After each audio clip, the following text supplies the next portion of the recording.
नमस्ते साथियों। Good evening साथियों। C2 हरियाणा के सारे साथियों को और बाकी जो फेसबुक लाइव के दर्शक है सबको क्रांतिकारी अभिनंदन। आज का जो विषय है जो स्वास्थ्य व्यवस्था कोविड के चलते, ये जो महामारी के चलते भारतीय स्वास्थ्य व्यवस्था का जो एक स्वरूप हमारे सामने आया है, जिसका जो उसके बारे में थोड़ा चर्चा करेंगे हम। और इसको कैसे दुरुस्त किया जाए, आगे क्या किया जा सकता है, इसके बारे में उस पे भी कुछ ठोस चर्चा हम लोग रखेंगे। शुरू करते हुए एक आंकड़ा मैं आपके सामने रखना चाहता हूँ। आज ही का आंकड़ा है, आप लोग देखे भी होंगे न्यूज़ रिपोर्ट्स में कि भारत आज जो देश सबसे ज़्यादा कोविड के उसमें प्रभाव में आया है, जो ज़्यादा बीमार हुए हैं जिस देशों में, उसमें चौथा नंबर पे भारत आ गया है। और ये हो ही सकता है कि कुछ ही दिनों में भारत एक नंबर पे आ जाए, जिस तरह से बीमारी हमारे देश में फैल रहा है। और ये ऐसा क्यों हो रहा है उसके बारे में चर्चा ज़रूरी है। और उसके पहले मैं एक चीज़ जो दोहराना चाहता हूँ कि आप सब देखे होंगे जो कोविड के चलते जो एक जल्दबाजी के साथ कोई भी सोच समझ के बिना जो लॉकडाउन इंट्रोड्यूस किया गया हमारे देश में, उसका जो है बुरा असर हमारे जो मजदूर वर्ग है उनके ऊपर पड़ा, उनके ज़िंदगी में, उनके रोजगार में, उनके खाने पीने के रोज़मर्रा के ज़िंदगी में काफ़ी प्रभाव पड़ा है।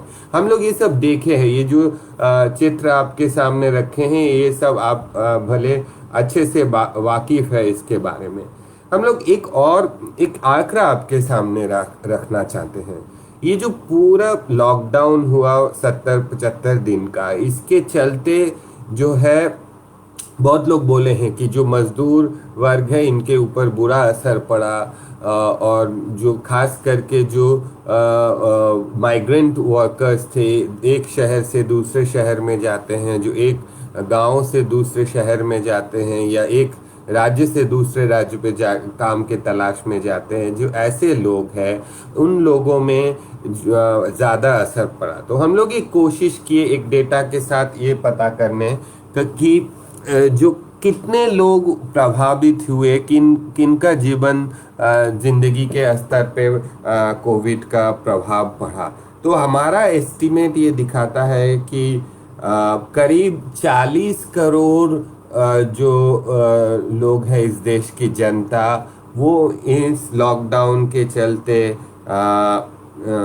जो है गरीबी सीमा के नीचे चला गया। आप लोग को ये पता होगा कि गरीबी रेखा भारत में बहुत ही एक चर्चा का विषय रहा है। ये बहुत बोला जाता है कि बहुत अनरियलिस्टिक है, इसका मतलब बहुत ही कम ये सही दिशा नहीं दिखाता। हमारा गरीबी रेखा बहुत ऊपर होना चाहिए, लेकिन जो भी है वो अगर करंट स्थिति में देखा जाए तो लॉकडाउन से पहले गांव में, ग्रामीण क्षेत्र में 47% लोग गरीबी रेखा के नीचे अपना जिंदगी गुजार रहे थे और शहरी इलाकों में वो 30% था। आज के तारीख में वो बढ़ के जो है 78% हो गया है गांव इलाके में, और शहरी इलाके में 57% हो गया है। तो करीब 12 करोड़ लोग जो है जो शहरी क्षेत्र में रहते हैं, ऐसे 12 करोड़ लोग इस लॉकडाउन के चलते गरीबी सीमा के नीचे चले जाएंगे। 28 करोड़ गांव, 12 करोड़ शहरों में, 28 करोड़ ग्रामीण क्षेत्र में इसमें चले जाएंगे। और उनमें से ये जो टोटल नंबर है, मैं बोल रहा हूँ 90 करोड़ ऐसे लोग हैं जो गरीबी सीमा के नीचे चले जाएंगे। और उसमें से 62 करोड़ ऐसे हैं जो बहुत गरीब होंगे, जिनका जैसे दिन में 30 रुपया और उससे कम से जिनको गुजारा करना पड़ेगा। तो ये बहुत ही एक भयानक जो है असर लॉकडाउन का पड़ा है। और हम लोग को ये भी चीज़ ध्यान में रखना पड़ेगा इस संदर्भ में कि ये जो पूरा कोविड का बीमारी हुआ और जिस तरह से लॉकडाउन किया गया, इससे सीधा सीधा भारतीय राष्ट्र का जो चरित्र है, जो एक अपर मिडिल क्लास के लिए काम करता है, जो तबका फॉर्मल सेक्टर पे काम करते हैं, जो मतलब बड़े बड़े कॉरपोरेट में काम करते हैं, जो मीडिया हाउस में काम करते हैं, सरकारी कर्मी है, उनके लिए ये सरकार है जो एक बहुत ही इनह्यूमन एक लॉकडाउन लोगों के ऊपर थोपा और उनको जो है एक बहुत कठिन समय पे डाल दिया है। और हमारा उम्मीद था कि ये सरकार जो दूसरा इकोनॉमिक रिलीफ पैकेज लाए हैं, इसमें अगर इन लोगों के लिए कुछ थोड़ा सा कुछ अच्छा प्रावधान करेंगे, लेकिन हमको देखने को मिलता है कि ये कतई नहीं हुआ। और ये जो पूरा इकोनॉमिक पैकेज बना है, ये कॉरपोरेट सेक्टर्स के लिए एक खुला मुनाफाखोरी का एक खुला छूट बन गया। और इसके तहत जो चीज़ें आश्वासन के तौर पे दिया भी जा रहा है, वो बहुत ही लोगों के ज़िंदगी में जिन चीज़ों का असर पड़ने वाला है वो बहुत ही कम है, बहुत ही उनका असर बहुत कम होने वाला है। दूसरा चीज़ ये और एक अहम पहलू था ये पूरा जो इशू का, वो है कि जो स्वास्थ्य व्यवस्था है भारत देश में, उसका क्या स्वरूप है और उसको क्या उसका चित्र हमारे सामने आता है। जो एक सीधा चीज जो ये पूरा महामारी, ये जो पैंडेमिक है, इनसे जो चित्र स्वास्थ्य व्यवस्था का निकल के आता है, ये है कि हमारा स्वास्थ्य व्यवस्था कमजोर तो है ही, खास करके जो सरकारी स्वास्थ्य व्यवस्था है उसका जो खामियां वो सामने आया है काफी हद तक। लेकिन जो सबसे शर्मनाक चीज है, जिस प्राइवेट सेक्टर का ये सरकार केंद्र पे और हरियाणा स्टेट का जो सरकार है, वो जो प्राइवेट सेक्टर को बढ़ावा देने का काम करते हैं स्वास्थ्य में, जो बीमा योजना का लागू किए हैं कि प्राइवेट सेक्टर इस देश में बहुत अच्छा काम कर रहा है स्वास्थ्य के क्षेत्र में, उनको बढ़ावा दिया जाए, वो प्राइवेट सेक्टर पूरा नाकाम रहा है इस क्राइसिस के समय लोगों को स्वास्थ्य सेवाएं मुहैया करवाने पे, सरकार के साथ मिल के काम करने में। तो कहीं एक तरफ है जो सरकारी व्यवस्था का कमियां निकल के आया है, लेकिन जो भी काम हुआ है वो सरकारी तंत्र के इर्द गिर्द हुआ है, सरकारी व्यवस्था में हुआ है, और उसमें जो स्वास्थ्य कर्मियों का भूमिका रहा है वो बहुत ही सराहनीय रहा है। वो लोग काफ़ी कॉन्स्ट्रेंट के चलते, काफ़ी सारे दिक्कतों का सामना करते हुए ज़मीनी स्तर पे लोगों के साथ जुड़ के अस्पतालों में काम करते हुए जो सेवा दिए हैं वो सराहनीय है। लेकिन सरकार का भूमिका उसमें काफ़ी कमज़ोर रहा है, और ख़ास करके जो गैर सरकारी मुनाफा के आधार पे जो व्यवस्था चलता है, उनका जो रोल रहा है वो बहुत ही कमज़ोर रहा है। और ये जो जितना भी सेवा हम लोगों को मिला है सरकारी व्यवस्था में, वो हुआ क्योंकि जो बाकी सारे सेवाएं थे, जो लोगों को और जो बीमारी है, आम बीमारी है, या उनको जो स्वास्थ्य का आम ज़रूरत है, वो सारा चीज़ों को बंद करके आप ये जितना कोविड के लिए जो बंदोबस्त करना था वो सरकार किए हैं। इसका जो असर है आने वाले समय पे बहुत बुरा असर पड़ने वाला है, और काफ़ी लोग काफ़ी सारा बीमारी जो है, जो लोग उनका ट्रीटमेंट नहीं कर पाए, उसका असर लोगों पे बहुत हद तक होने वाला है। जैसे बहुत सारा इस पे न्यूज़पेपर में रिपोर्ट आया है कि जो ट्यूबरक्यूलोसिस के सर्विसेज है, जो basic maternal and child health का सर्विसेज है, जो जैसे एंटीनेटल केयर हो गया, वैक्सीनेशन का काम हो गया, फैमिली प्लानिंग का काम हो गया, जो मानिए कैंसर का जो आम केयर है, डायलिसिस का केयर है, ये सारा चीज़ें इस समय बंद पड़ा रहा, और इसका जो असर है लोगों के ज़िंदगी में बहुत ज़्यादा होने वाला है। और उसके साथ साथ और एक चीज़, आने वाले समय पे जिसका असर हम लोग को देखने को मिलेगा वो है कि जो मैल नरिशमेंट है, कुपोषण है, उसका असर देश के बच्चों में, महिलाओं में बहुत ज़्यादा हद तक देखने को मिलेगा हम लोगों को, क्योंकि बहुत महीनों से ठीक ढंग से खाना नहीं मिला है। दूसरी बात ये, और एक बात ये जो है, जो बड़े बड़े शहरों में जैसे दिल्ली में, अहमदाबाद में, मुंबई में जो दिख रहा है कि इन शहरों में सबसे स्थिति खराब है। और ये सीधा सीधा जो इन शहरों में जो बुनियादी स्वास्थ्य व्यवस्था का जो ढांचा है उसका कमजोरी को सीधा सीधा सामने लाता है। हाँ, उसमें खास करके बड़े शहरों इलाके में, हालांकि इन शहरों में बड़े बड़े अस्पताल का कमी नहीं है, नर्सिंग होम्स का कमी नहीं है, लेकिन बुनियादी स्वास्थ्य व्यवस्था का जो स्थिति है वो बहुत सीधा सीधा हमको देखने को मिला है। लेकिन इन सब में जो सही में सिल्वर लाइन है, जो सही में अच्छा चीज हमको देखने को मिला है, वो है, मैं जो पहले भी बात कर रहा था कि स्वास्थ्य कर्मियों का जो इसमें भागीदारी रहा वो बहुत सराहनीय रहा।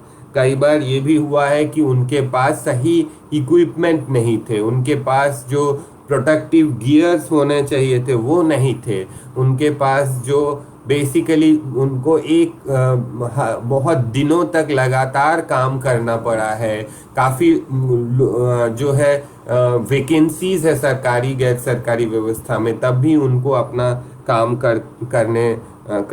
करना पड़ा है। हम लोग ये भी देखे, हरियाणा स्टेट में ही देखे, जो आशा कर्मी है उनके साथ अच्छा व्यवहार नहीं हुआ है, लोगों को वायलेंस हुआ है उनके परिवारों के साथ। ये लोग फ्रंट लाइन में जाके लोगों से जुड़ के अपने जिंदगी को जोखिम में डाल के ये लोग अपना काम कर रहे थे। लेकिन जो लोग कुछ दिन पहले अपने बैल्कनी से घंटी बजा रहे थे स्वास्थ्य कर्मी के लिए, वही लोग आज के तारीख में देखा गया कि स्वास्थ्य कर्मियों के साथ बुरा बर्ताव किए हैं।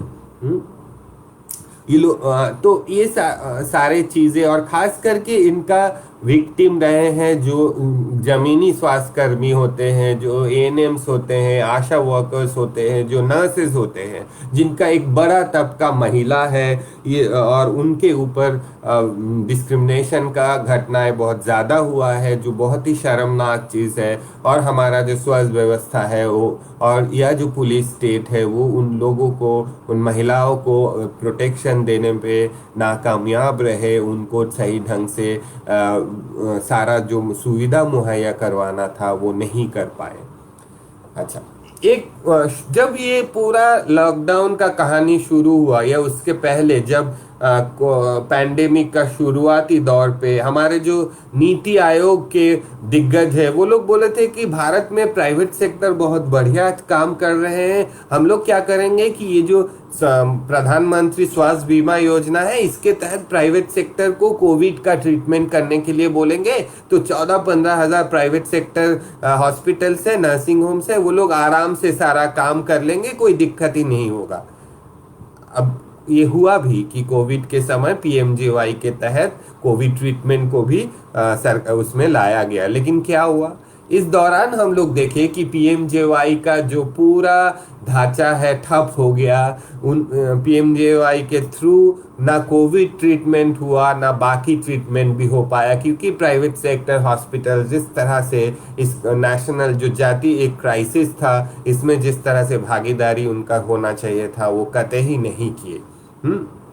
और जो गुणवत्ता का सवाल है प्राइवेट सेक्टर में, उसमें भी हम लोगों को काफ़ी सारा खामियाजा हमारे सामने उभर के आया। कई बार ये देखे कि जो नर्सेज है, जो डॉक्टर्स है, जो वार्ड बॉयज है, उनको प्रोटेक्टिव इक्विपमेंट के बिना काम करने में फोर्स किया जा रहा है, उनका मजदूरी काटा जा रहा है, उनको पे नहीं किया जा रहा है, छुट्टी नहीं दिया जा रहा है। वो अगर बीमार पड़ गए लड़ाई करते हुए इस बीमारी के साथ, उनका तनख्वाह काटा जा रहा है, उनको ट्रीटमेंट नहीं दिया जा रहा है। ये जो एक बहुत ही रिग्रेसिव जो प्राइवेट सेक्टर का नेचर है वो सामने आया है इस कोविड के दौरान।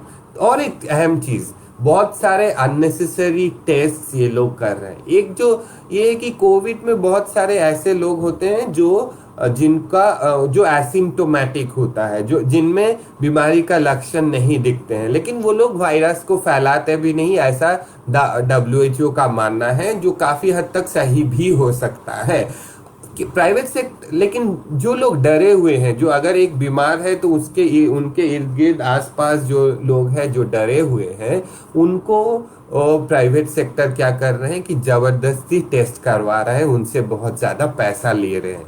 ये एक बहुत ही गलत टेंडेंसी हम लोगों को दिख रहा है, और जो एक मुनाफाखोरी का पूरा जो प्राइवेट सेक्टर का रवैया है वो सामने लाता है, जो दुनिया भर में अगर स्वास्थ्य व्यवस्था देखा जाए तो ऐसा कहीं नहीं मिलेगा हमको देखने में कि एक इमरजेंसी पब्लिक हेल्थ क्राइसिस के समय, जन स्वास्थ्य का जो ये एक क्राइसिस चल रहा है, इस समय मुनाफाखोरी को बढ़ावा दिया जाए। और हमारा सरकार जो है इसमें कोई काम नहीं कर रहा है कि प्राइवेट सेक्टर का रेट्स को रेगुलेट किया जाए, उनको एक स्टैंडर्ड ट्रीटमेंट प्रोटोकॉल फॉलो करने का बात किया जाए। लेकिन प्राइवेट इस समय जो अहम जरूरत हमारे सामने ये है कि सरकारी व्यवस्था को दुरुस्त किया जाए। हाँ, और सरकारी व्यवस्था का जो ढांचा है, बुनियादी ढांचा है, उसको हम सही किया जाए। दुनिया भर में ये काम चल रहा है, लेकिन हमारा जो इकोनॉमिक पैकेज में बहुत बढ़ चढ़ के बोला गया कि आप लोग सरकारी व्यवस्था को ठीक करेंगे, ये करेंगे, लेकिन उसके लिए कितना बजट का आवंटन हुआ है, कितना पैसे का आवंटन हुआ है, वो जो हमारा जीडीपी है उसका 0.1% से भी कम है। करीब 7,500 करोड़ पैसे का आवंटन, 15,000 करोड़ रुपए का आवंटन इसमें थ्रू किया गया है, जो बहुत ही कम है। और खास करके वो पैसा लिया जा रहा है विश्व बैंक से, वर्ल्ड बैंक का लोन के तहत लिया जा रहा है, सरकारी बजट से कोई भी खर्चा नहीं किया जा रहा है। और उस लोन का कंडीशनलिटीज को अगर आप गहराई से देखेंगे, उसमें सीधा सीधा प्राइवेट सेक्टर को डायग्नोस्टिक्स में पीपीपी के थ्रू लाने का बात इसमें बोला गया है। तो बेसिकली सरकारी व्यवस्था में पैसा खर्च करने के नाम से गैर सरकारी जो प्राइवेट सेक्टर है उनको बढ़ावा देने का काम किया जाए। भारत का जो सरकारी खर्चा है स्वास्थ्य में, ये दुनिया में सबसे कम जो देशों में से एक है। हाँ, अगर आप देखेंगे, अगर डॉलर के टर्म्स में देखें, भारत में अगर $60 हर साल सरकारी व्यवस्था में खर्चा होता है स्वास्थ्य के ऊपर, तो हमारे जो ब्रिक्स कंट्रीज है, जैसे जो विकासशील बड़े बड़े देशों के बात किया जाता है, Brazil, south Africa, China, Russia, ये भारत से 8 से 10 गुना ज्यादा खर्चा करते हैं। कोई ये बोल सकता है कि ये तो बड़े देश है, ये तो करेंगे, भारत कैसे करेंगे, इतना पैसा कहाँ से लाएंगे?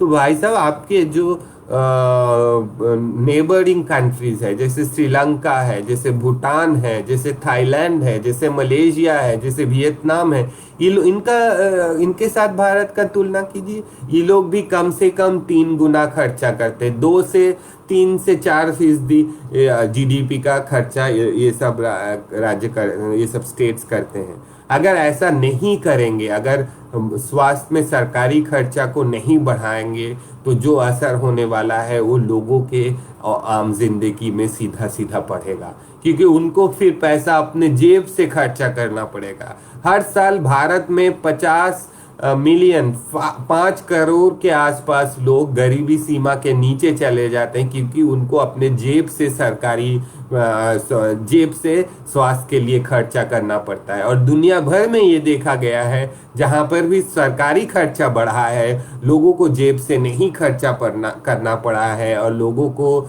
सही स्वास्थ्य का व्यवस्था मुहैया करवाने में वो सब सरकार समर्थ हुए हैं। लेकिन भारत की सरकार क्या कर रही है, खास करके केंद्र सरकार? पिछले 7-8 सालों में 12-13 के बाद से खास करके देखेंगे तो केंद्र सरकार का स्वास्थ्य में जो आवंटन है वो हर साल घटता गया है। खास करके मोदी सरकार आने के बाद से इसमें काफी कटौती हुआ।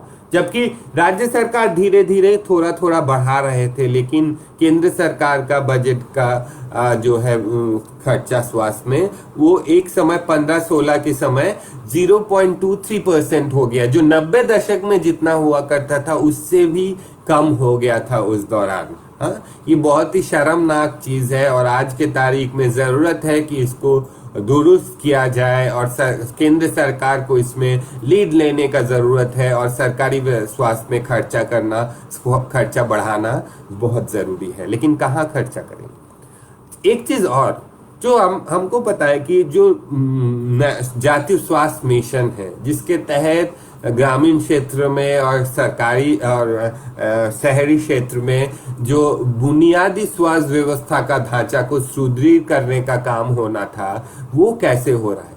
मोदी सरकार के समय हम लोग को सीधा सीधा देखने को मिला है कि जातीय स्वास्थ्य मिशन का बजट में कटौती हो गया। 2005 से लेके जब से ये मिशन शुरू हुआ था 2014 तक का आप अगर आंकड़ा देखेंगे तो हर साल 10% बढ़ रहा था जातीय स्वास्थ्य मिशन का खर्चा। लेकिन जैसे ही मोदी सरकार आए अगले 5-6 सालों में वो 0.5% के रेट पे कटौती हो गया हर साल। जो कि ये स्कीम जो था आप लोगों को पता है अच्छे से, जो स्वास्थ्य कर्मी है जमीनी स्तर पे, कि इसके चलते बहुत सारे मदर्स को इंस्टीट्यूशन डिलीवरी का सपोर्ट मिला था, वैक्सीनेशन का काम बढ़ गया था, एएनसी का काम हो रहा था, सरकारी व्यवस्था में लोगों को वापस लाने का, उनको सही सेवा देने का जो काम था वो कुछ हद तक हो पा रहा था एनएचएम के तहत। और इसमें धीरे धीरे जो आशा वर्कर्स को जो मानदेय जो मिलता है उसमें भी हम लोगों को पता है कि हरियाणा स्टेट में सीआईटीयू के नेतृत्व में उसमें काम हुआ और उनको धीरे धीरे एक सरकारी उसमें मिनिमम वेज मिलने का जो स्ट्रगल था वो हुआ। तो कुछ अच्छे चीजें इसमें होने लगा था, लेकिन मोदी सरकार आने के बाद से उसमें काफी फिर से कटौती होने लग गया। अब अगर राज्य के स्तर पे जाए, केंद्र सरकार से थोड़ा अपना नजर हटा के, तो देखेंगे कि राज्य स्तर में बहुत ज्यादा अंतर है सरकारी स्वास्थ्य व्यवस्था में और उसमें कितना पैसा खर्चा किया जा रहा है उसमें। जैसे आज के तारीख में सबको पता है कि केरल का जो सरकारी व्यवस्था स्वास्थ्य व्यवस्था है वो बाकी राज्य से अच्छा है, क्योंकि और उसका सीधा सीधा हम लोगों को देखने को मिला है जो कोविड के कॉन्टेक्स्ट में जो रिस्पांस केरल सरकार दिए इस पैंडेमिक को कंट्रोल करने में, जितने मुस्तैदी से केरल की सरकार काम कर पाए वो बाकी स्टेट नहीं कर पाए हैं। और उसका कारण ये है कि पिछले 50 साल में धीरे धीरे केरल सरकार स्वास्थ्य को प्रायोरिटी दिए है, उसमें खर्चा बढ़ाए हैं, उसमें लोगों का भागीदारी को इंश्योर किए हैं। हरियाणा स्टेट को अगर देखेंगे तो सरकारी खर्चा जो है केरल से काफी कम है, और हालांकि वो बिहार यूपी जैसे स्टेट में से ज्यादा है, जिससे बिहार में 450 रुपया हर इंसान के पीछे अगर स्वास्थ्य का खर्चा हो रहा है तो हरियाणा में वो 1100 रुपया है, केरल में लेकिन वो 1600 से ज्यादा है, हिमाचल में वो 2300 से ज्यादा है। तो और इसको काफी बढ़ोतरी करना जरूरी है। लेकिन अगर 2-2.5% जीडीपी का खर्चा करना है तो हरियाणा स्टेट में आपको कम से कम 4 गुना बढ़ाना पड़ेगा सरकारी स्वास्थ्य का खर्चा। अभी अगर 1100 रुपया खर्चा है, 1123 है, तो अगले 10 साल में आपको उसको बढ़ा के कम से कम 4 गुना करना पड़ेगा और 4,000 4,500 के आसपास लेके जाना पड़ेगा वैसा।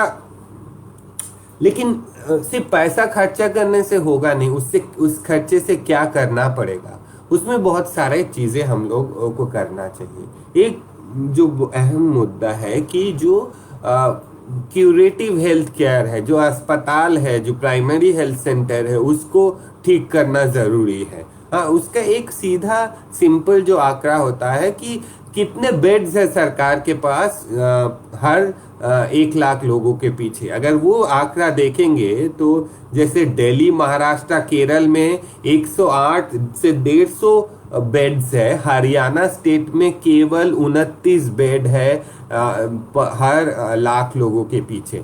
ये नेशनल एवरेज से तो काफी कम है, आधा है बल्कि नेशनल एवरेज का, और जो स्टेट्स अच्छा कर रहे हैं उनमें से भी काफी कम है। तो हमको एक अगर सरकारी व्यवस्था को अच्छा करना है तो उसमें जो बेड डेंसिटी बोलते हैं और बहुत सारा बेड का जो कमी है उसमें सुधार लाना जरूरी है। सरकारी अस्पताल बढ़ाना जरूरी है, उसमें ज्यादा बेड लाना है।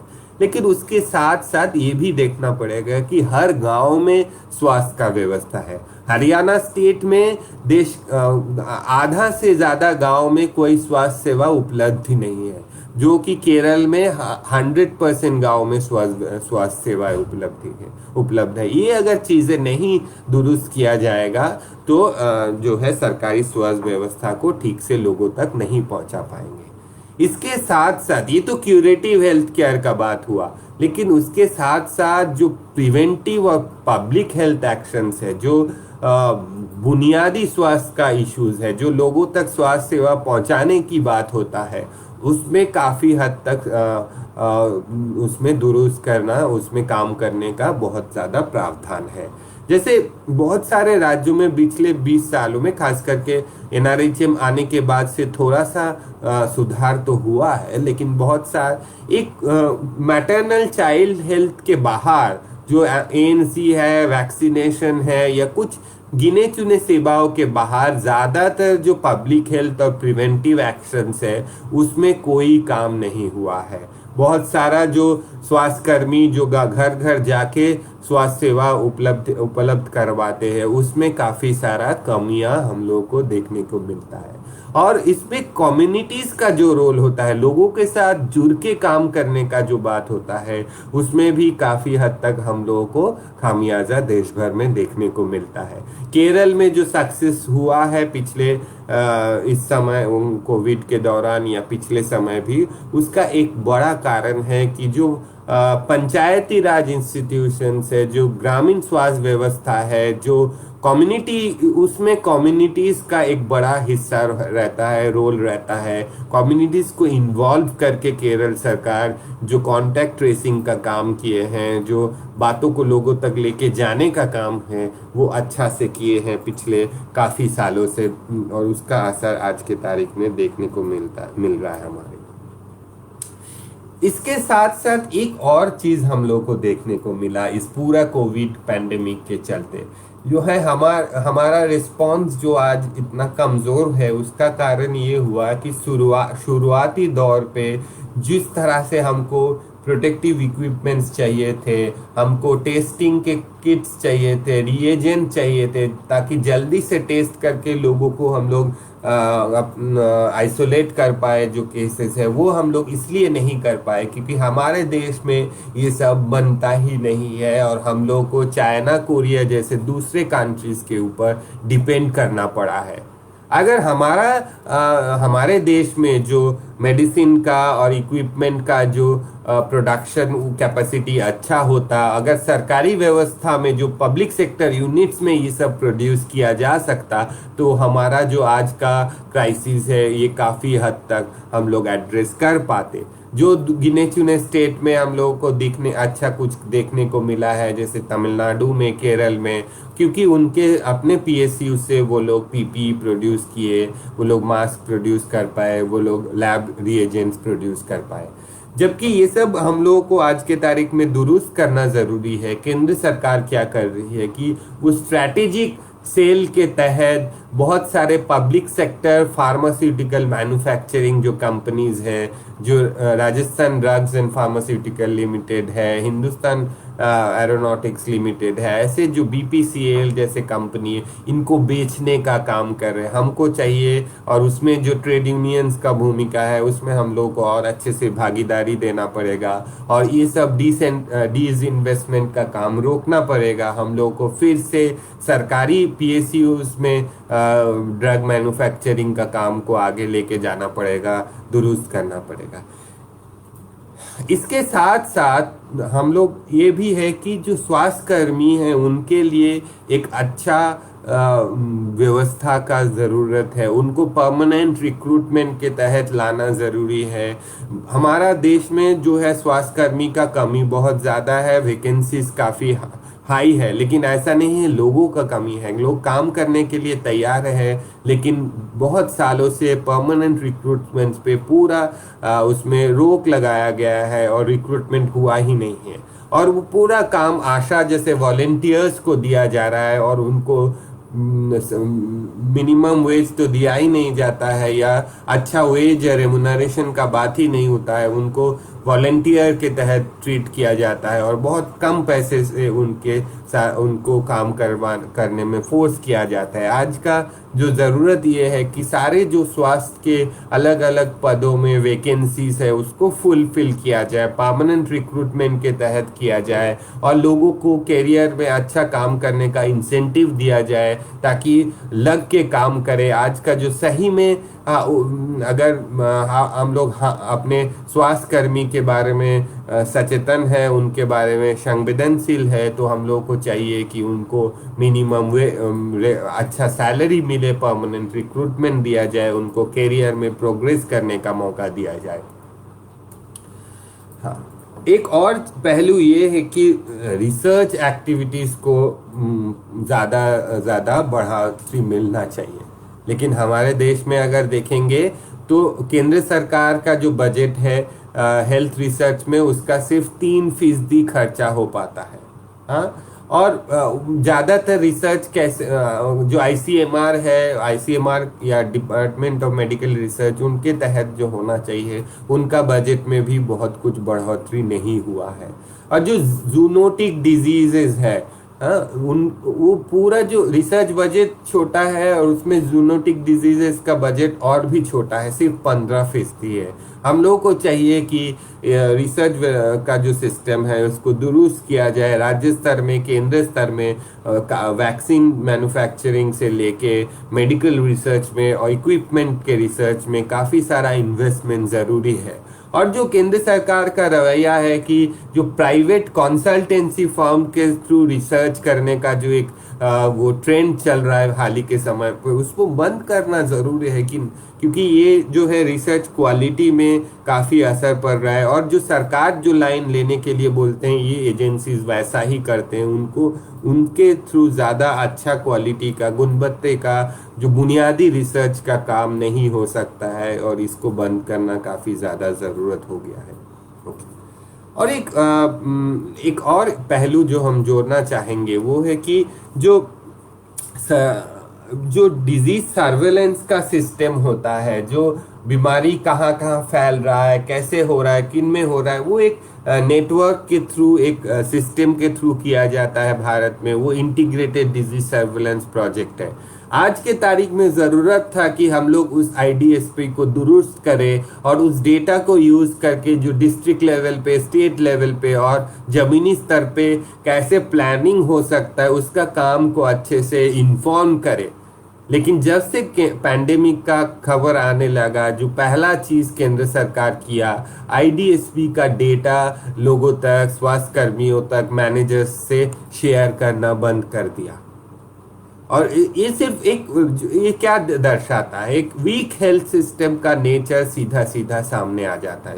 क्योंकि अगर आपको एक अच्छा स्वास्थ्य व्यवस्था बनाना है, उसके लिए आप अच्छा डेटा बहुत अहम है। अच्छे डेटा के बिना आप ये काम कर ही नहीं सकते। लेकिन हमारी जो केंद्र सरकार है और राज्य सरकार है, इस डेटा का महत्व वो समझ नहीं रहे हैं। उसमें जो एक प्लानिंग का महत्व होता है उसको नज़रअंदाज करके चल रहे हैं। और ये सारा आईडीएसपी का सिस्टम को ख़त्म करके ये लोग चाह रहे हैं कि एक ऐप के तहत ये पूरा काम किया जाए। और हम लोग को आज के तारीख में पता चल गया है कि उस ऐप में जितने सारे कमियां हैं और उसमें कैसे प्राइवेसीज को कॉम्प्रोमाइज़ किया जा रहा है और कैसे वो जो गलत इंफॉर्मेशन स्वास्थ्य व्यवस्था के लिए वो क्रिएट कर रहा है।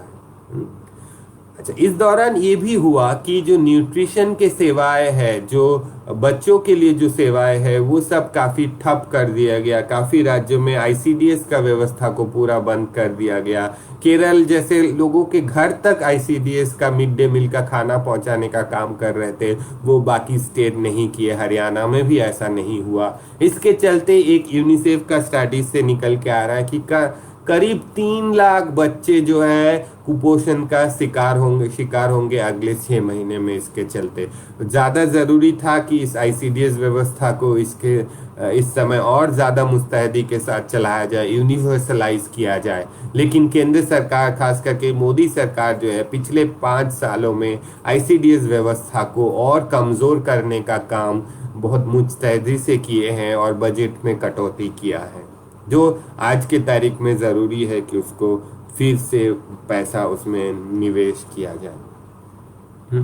लास्ट चीज़ जो पहले भी हम बोले हैं कि जो एक पीपल सेंट्रिक सरकारी व्यवस्था ज़रूरी है। हम लोगों को देखने को मिला है कि बहुत सारे जो मदर्स है उनको प्रेगनेंसी के समय केयर डिनाई किया गया। इस समय हाँ, बहुत सारे जो कैंसर पेशेंट है उनको दाखिल नहीं किया, डायलिसिस का सर्विसेज नहीं हो पाया, कोविड पेशेंट से भी अच्छे तरह से ट्रीट नहीं किया। ये सारे चीज जो है सरकारी व्यवस्था का एक श्रेणी जो उसका रुख है उसको दिखाता है, क्लास एंगल जो है, क्योंकि ये आम जनता के लिए ये व्यवस्था उतना कार्य वो अच्छा से उनका रुख नहीं हो पा रहा है। हम लोगों को चाहिए कि एक प्रो पीपल स्वास्थ्य व्यवस्था बने, वो लोगों को लेके काम करे, लोगों के दिक्कतों को समझे, उनके साथ मिलके प्लानिंग करे, उनको मॉनिटरिंग में हिस्सा बनाए, उनको सारा प्लानिंग में उनका भागीदारी करे। एक्सपर्ट से लेके आम जनता सबको मिलके इस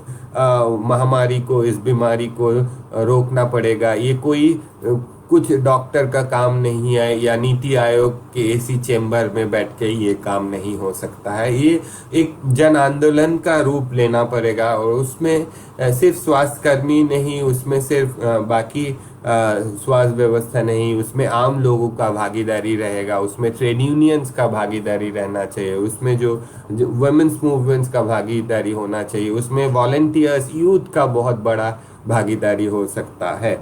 इसी कुछ बातों के साथ मैं अपना वक्तव्य यहाँ पे ख़त्म करता हूँ। और अगर आपके पास कुछ सवाल है तो कर सकते हैं, वो टाइप करके बता सकते हैं तो मैं उसका जवाब भी दे सकता हूँ। मैं अभी यहाँ पे जो पीपीटी शेयर करना यहाँ पे ख़त्म कर रहा हूँ।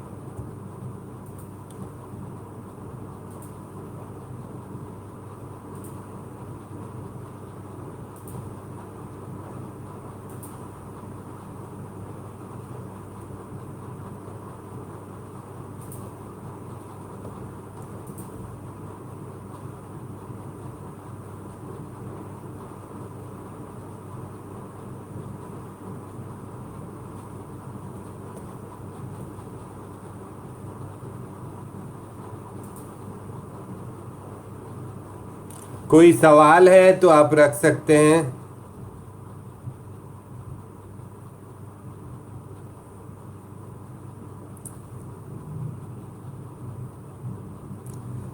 काफी सारे साथी ये बोले हैं कि स्वास्थ्य कर्मचारियों को सुरक्षा किट नहीं दी गई है। ये सही बात है और स्वास्थ्य कर्मियों को ये सारा दिक्कतें झेलना पड़ा है, तब भी वो लोग अपने काम में जुटे हुए, जो बहुत ही एक सराहनीय चीज़ है। आज के तारीख में ज़रूरी है कि उनको सही इंसेंटिव दिया जाए। और जो पूरा जो ये सब एक जो ठेका में लेने का कर्मचारियों का नियुक्ति होता है उसमें आज की तारीख में ज़रूरी है कि जो परमानेंट है, संविदा से परमानेंट रिक्रूटमेंट में ज़्यादा वो होना चाहिए। कॉमरेड आनंद शर्मा बोले हैं कि जिन स्वास्थ्य ठेका कर्मचारियों ने अपनी जान जोखिम में डालकर कोविड में काम कर रहे हैं, अब हरियाणा सरकार 15,000 ऐसे कर्मियों को 30 जून से नौकरी से निकालने की तैयारी कर रहे हैं। ये हम लोगों को चाहिए कि माँ इसको प्रोटेस्ट करे, मुस्तैदी से इसका विरोध करे, और ज़रूरत है कि हम लोग एक बड़ा जन आंदोलन का रूप ले और रोके ये काम, क्योंकि ये बहुत ही आने वाले समय में हमारे स्वास्थ्य व्यवस्था को ही कमज़ोर नहीं करेगा। ये जो लोगों का काम करने का अधिकार है उसमें भी उसमें ये एक बड़ा कटौती होगा।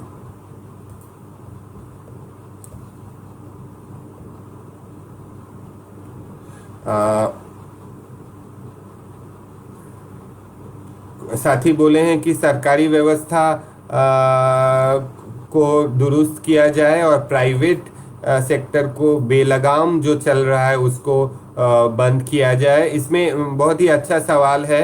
मैं इतना जोड़ना चाहूँगा कि कॉमरेड्स, ये जो पिछले जो जितना भी अटेम्प्ट हुआ है प्राइवेट सेक्टर को रेगुलेट करने का, मोदी सरकार आने के बाद वो सारा उसमें ठप कर दिया गया है, उसमें पाबंदी लगा दिया गया है। ये सरकार का पूरा रुख ही रहा है कि प्राइवेट सेक्टर को बढ़ावा दिया जाए, बीच लगाम उनको मुनाफा कमाने दिया जाए। लेकिन दुनिया भर में अगर अलग अलग कंट्रीज में देखेंगे तो प्राइवेट फॉर प्रॉफिट सेक्टर के ऊपर तरह तरह की रेगुलेशन का काम होता है। बहुत सारे राज्य में, देशों में कितना मुनाफा कर सकते हैं उसमें भी पाबंदी लगाया जाता है। एक और चीज़ ज़रूरी है कि रेट रेगुलेशन करना प्राइवेट सेक्टर में, क्योंकि जो कोविड पेशेंट्स है प्राइवेट सेक्टर में, ये कुछ भी पैसा मांग रहे हैं। आज के तारीख में लोगों को बहुत ज़्यादा खर्चा करना पड़ रहा है। जो लोग प्राइवेट सेक्टर में कोविड का ट्रीटमेंट लेकर लाखों रुपया खर्चा करना पड़ रहा है। कई लोगों को ज़मीन बेचना हो रहा है, कई लोगों को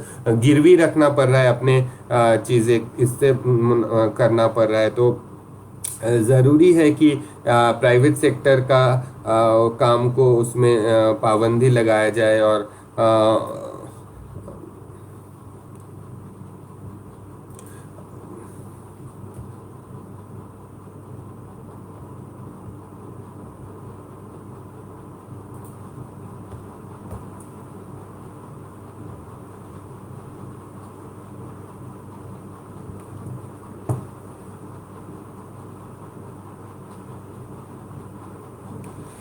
कॉमरेड सुरेखा का सवाल है, क्या आशा को परमानेंट करने से स्वास्थ्य के ढांचे में कुछ सुधार आ सकता है? ज़रूर आ सकता है। ये बहुत ज़रूरी है कि आज के तारीख में आशा कर्मियों को अपना सही जो उनका जो कंट्रीब्यूशन है वो स्वास्थ्य व्यवस्था में उनका सही असेसमेंट हो, और उनको वॉलेंटियर के तहत नहीं देखते हुए उनको एक सरकार स्वास्थ्य कर्मी का दर्जा दिया जाए, उनको परमानेंट रिक्रूट किया जाए, उनको और ट्रेनिंग दिया जाए, उनको तरह तरह का इंसेंटिव दिया जाए, ताकि वो जो जोखिम भरा काम आज के तारीख में किए हैं उनको सही उनको वो मिले, उनको इंसेंटिव मिले और आगे अच्छा काम करने से। और जो बुनियादी स्वास्थ्य व्यवस्था है इससे काफ़ी असर मिलेगा, क्योंकि हमारा प्राइमरी हेल्थ सिस्टम को दुरुस्त करना ज़रूरी है। और उसमें आशा का, आंगनवाड़ी वर्कर का, एएनएम का बहुत अहम भूमिका होगा आने वाले समय पे।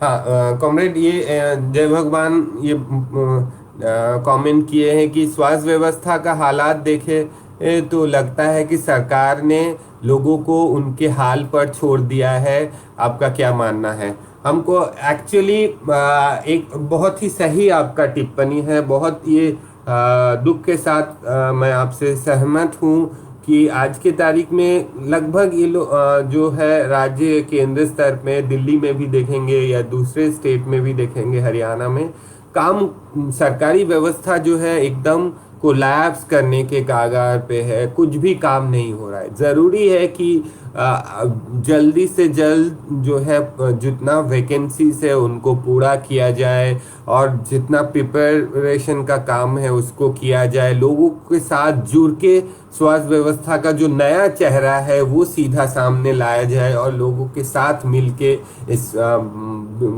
पैंडेमिक को रोका जाए। लेकिन वो कहीं वो दिख नहीं रहा है। मोदी सरकार का ये रवैया ही रहा है कि वो सिर्फ पब्लिक में अपना इमेज बनाने का काम करने में जुटे हुए होते हैं, लेकिन जमीनी स्तर पे जब काम करना होता है तो उनको उनको वो नहीं सोते हुए पाते हैं हम लोग। कॉमरेड, आप लोगों को बहुत शुक्रिया, आप समय दिए और मेरे साथ रहे और मुझे मौका दिए बात करने का, मेरे जो सोच है वो आपसे शेयर करने का। Thank you so much. लाल सलाम कॉमरेड्स।